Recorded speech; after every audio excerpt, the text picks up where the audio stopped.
देखिए रचना जी, ये जो मेहरबानी चाइना पाकिस्तान पर कर रहा है, इसको समझने की ज़रूरत है। पहले हुसैन साहब ने एक बात कही कि 1963 के बाद से हमारे संबंध चाइना के साथ बेहतर हुए हैं। वो मैं बता देता हूँ, भारत के साथ संबंध 62 के वार के बाद खराब हुए थे और अक्साई चीन का एक बड़ा हिस्सा जो है वो चाइना को दिया गया था। उसके बाद से ही मेहरबानियाँ शुरू हुई थी। तो वो अक्साई चीन वाला इलाका था जिसके कारण ये शुरू हुआ था। अब आपके जो मूल प्रश्न पर है रचना जी, उस पर आता हूँ। बात हो रही है चाइना पाकिस्तान इकोनॉमिक कॉरिडोर की, सीपीईसी, जो बलूचिस्तान से होकर के गुजरता है और बलूचिस्तान के में क्या हालात हैं ये सारी दुनिया को मालूम है। अब ये जो चाइना पाकिस्तान इकोनॉमिक कॉरिडोर था, ये लगभग नॉन स्टा मतलब ये लगभग बंद जैसी स्थिति में है। वहाँ कोई काम नहीं हो रहा है, इसलिए कि बलूच जो लड़ाके हैं वो न केवल पाकिस्तान आर्मी पर अटैक कर रहे हैं, चाइनीज इंजीनियर्स को भी और बाकी सारे लोगों को। तो ये चाइना के लिए एक बड़ा संकट है। अब ये क्यों कर रहा है? भारत ने जब G20, भारत ने अपने यहाँ G20 का सम्मेलन बुलाया था, जिसमें वो ग्लोबल साउथ की बात हुई थी। उस दौरान एक प्लान लॉन्च किया गया था, India middle east Europe corridor, IUPAC. तो ये जो आईपेक था, ये जो बची खुची कसर थी चाइना के ड्रीम प्रोजेक्ट की, सीपेक वाली, उसको धराशायी कर देगा। तो एक तो ये बड़ा खतरा है। दूसरा ये कि जो पाकिस्तान लगभग 75 साल में जो उनके यहाँ आतंकवादी गतिविधियां थी, उनको ना चला पाने में नाकामयाब रहा है। तो अब वहां पर इसको थोड़ी मदद मिलेगी तो फिर वो सारी गतिविधियां आएंगी। तो वो पाकिस्तान जो है भारत को डिस्टर्ब करेगा, तो थोड़ा सा एक चाइना को राहत मिलेगी अगर भारत का डेवलपमेंट रुकता है। ये दूसरा मामला है। तीसरा जो रीजन जो है वो अमेरिका जो है हमेशा पहले प्रोटेक्ट करता था चाइना को। ये 63 के पहले मान लीजिए या हमेशा से। अब वो काम चाइना कर रहा है। पहले अमेरिका अपना इंटरेस्ट सर्व करता था पाकिस्तान की मदद से। अब वो काम चाइना कर रहा है पाकिस्तान से। तो पाकिस्तान की हमेशा से ये किस्मत रही है कि वो किसी न किसी उसके हाथ में खेलता रहा। अब जो सबसे महत्वपूर्ण बात है रचना जी, जिसको समझ लेना चाहिए कि चीन जो है वो पाकिस्तान की मदद से हिंद महासागर और अरब सागर में अपना प्रभाव रखना चाह रहा है। वो डायरेक्टली इनडायरेक्टली ये जो सबमरीन्स देगा, वो सबमरीन्स जो है वो उसमें चाइना के लोग ज्यादा होंगे या चाइना की भूमिका ज्यादा होगी, चाइना का ज्यादा प्रेजेंस होगा।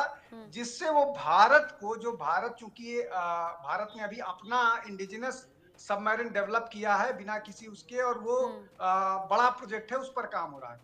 उन सब को नजर रखने के लिए, उन सब पर वो करने के लिए सीधे आने पर भारत विरोध करता है। इसलिए वो पाकिस्तान की मदद से वहां पर अपनी मौजूदगी जता करके रहना चाह रहा है। तो ये बड़ा जो 19 से चार 23 पांच के बड़े। बीच में 81% हथियार जो हैं वो चीन से ही लिए गए हैं पाकिस्तान के जरिए। अब जिस तरीके से ये बड़ी डील भी अभी पनडुब्बियों की हुई है, जिसको लेकर अभी आपने कहा कि कैसे सागर में अपना साम्राज्य स्थापित करना चाहता है चीन, ये तो बताइए क्या ये चीन जानबूझकर कर रहा है कि पाकिस्तान और कर्ज के तले दबे और ज्यादा कंगाल हो जाए और इनडायरेक्टली या डायरेक्टली कह लीजिए चीन की ताकत बढ़ती रहे?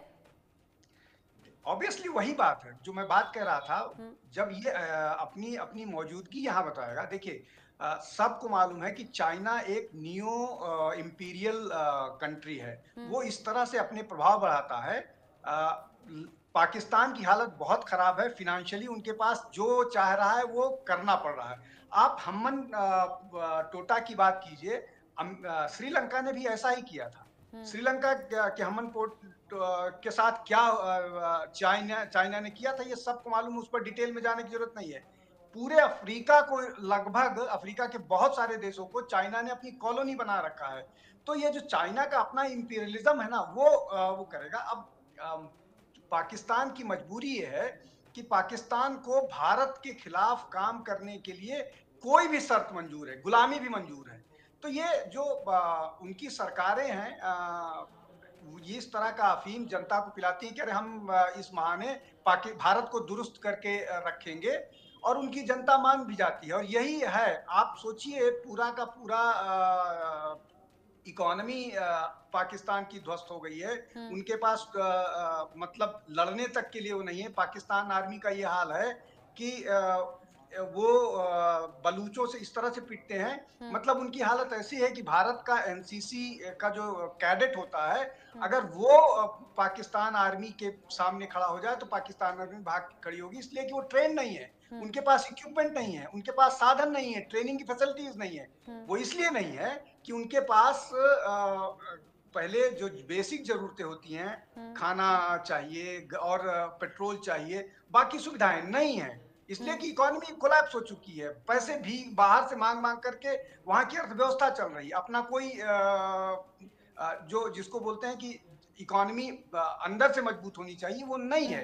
तो ये सारी चीजें, और उसमें चाइना इस तरह की मदद करता है। जिस देश में आटे की कमी हो, जिस देश में खाने पीने के सामान की कमी हो, वो आपको 8 सबमरीन लेके करेगा क्या? सिर्फ यही कि वो इस्तेमाल होना चाह रहा है बात तो सही चाइना। है। ये बेसिक सुविधाएं हैं, ये बेसिक चीजें हैं कि 2 वक्त की रोटी लोगों को मिल जाए। हुसैन जावेद जी, जब देश में इतनी तंगी हो, इतनी तंगहाली हो, इतनी कंगाली हो, तो फिर चीन के साथ इतने बड़े बड़े सौदे कैसे पाकिस्तान कर पा रहा है? और क्या ये सब जानबूझकर हो रहा है? और कहते हैं ना, अगर किसी को बर्बाद करना है तो फ्री की लत लगा दो, या फिर कोई ऐसी मीठी दवाई दो, स्लो पॉइजन दे दो, जिससे बाद में उसका परिणाम दिखे। पाकिस्तान कहीं इसी चालबाजी का शिकार तो नहीं हो जा रहा है? देखिए, सबसे पहली बात तो ये कि अभी जो हमारे पार्टिसिपेंट है विनोद जी, उन्होंने एक बात कही कि हमारी इकोनॉमी कोलैप्स कर गई है। मतलब हमेशा वही एक मंत्र होता है कि आप क्या हमारी इकोनॉमी को उसी सूरत में देखा जाता है जो आज से 3 साल पहले का था, जब एक इस तरह का खतरा था कि ये डिफॉल्ट हो सकते हैं, जो कि नहीं हुए। बिकॉज इकोनॉमी जो है अब वो आहिस्ता आहिस्ता अपने पाँव पे खड़ी हो रही है। हमारा जो इन्फ्लेशन की शरह है वो बहुत ज्यादा बेहतर हो चुकी है। महंगाई की शरह बहुत कम हो गई है। क्या कहाँ वो 39 पर थी, आज वो है 4.3 जो है उससे भी कम हो चुकी है। तो कई चीजें हमारे जो हुई है बहुत इम्प्रूव हुई हैं। लेकिन वही बात है कि आपके यहाँ चीजों को उसी एनक से देखा जाएगा। अभी सर ने कहा कि जो हमारा सी पैक है वो बिल्कुल स्टॉल्ड हो चुका है। तो मैं बताऊं, ये 2015 से शुरू है, 10 साल हो चुके हैं सी पैक को, और कई मंसूबे जो इसके फ्लैगशिप मंसूबे थे मुकम्मल हो चुके हैं। उसमें क्या था कि हमारा जो रेलवे है उसको अपग्रेड किया गया। 1726 किलोमीटर का मंसूबा था, काफी हद तक अपग्रेड हो चुका है।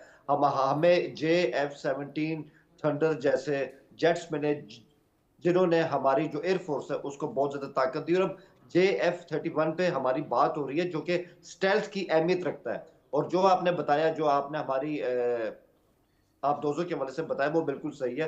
चाइना के साथ हमारा वहां पे ताबून है, क्योंकि जो इंडियन ओशन है उसको हम ऐसे खाली छोड़ नहीं सकते।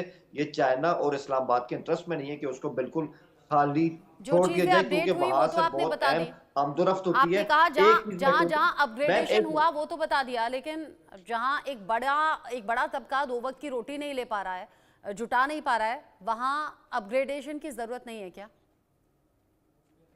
मैं वही कहूंगा ना कि ये सब चीजें जो हैं, ये आपके जो एनालिस्ट हैं वो हमेशा पोर्ट्रे इस तरह करते हैं कि 2 वक्त की रोटी नहीं। यहाँ पे लोग सड़कों पे भूखे नहीं सोते हैं। हमारी सूरत ऐसी नहीं है जैसे दिखाई जाती है। और विनोद साहब की एक बात पे तो मुझे बहुत ज्यादा हैरत हुई है कि इंडिया का एक एनसीसी का जो 15-16 साल का लड़का है, वो भी अगर हमारी फौज के सामने खड़ा हो जाएगा तो पता नहीं क्या हो जाएगा।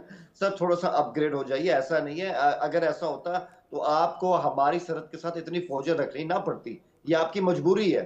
अगर आपके एनसीसी वाले इतने तगड़े और हमारी फौज नहीं कर सकती, तो ऐसा कुछ भी नहीं है। मेरे ख्याल में जो जमीनी हकायक होते हैं उनको देख के चलना चाहिए। बल्कि हमारे यहाँ तो कई दफा ये बात भी होती है, क्या ये अच्छा होता है कि इंडिया के ताल्लुकात टीटीपी के हमारे साथ कभी लड़ाकों चाइना से से अच्छे लड़कर होते तो टीटीपी दुनिया के का सबसे लड़ाकों बड़ा से ब्लॉक डरकर बनता, सारी दुनिया पाकिस्तानी हमारे पीछे फौजियों ने होती। इस्तीफा दिया लेकिन था। वही बात है, हिंदुस्तान कई टीटीपी चीजों के को आज लड़ाकों तक से डरकर समझ नहीं सका पाकिस्तानी कि फौजियों हमसाए ने हैं, एक के बाद एक कि इस्तीफा दिया हमसाए था, जो होते हैं और ये उनके बड़े साथ स्तर पर हमेशा दिया था। ताल्लुकात अच्छे होने चाहिए, हमारे चाहे वो यहाँ चाइना है सिपाही चाहे वो ऐसा नहीं करते पाकिस्तान है। हैं।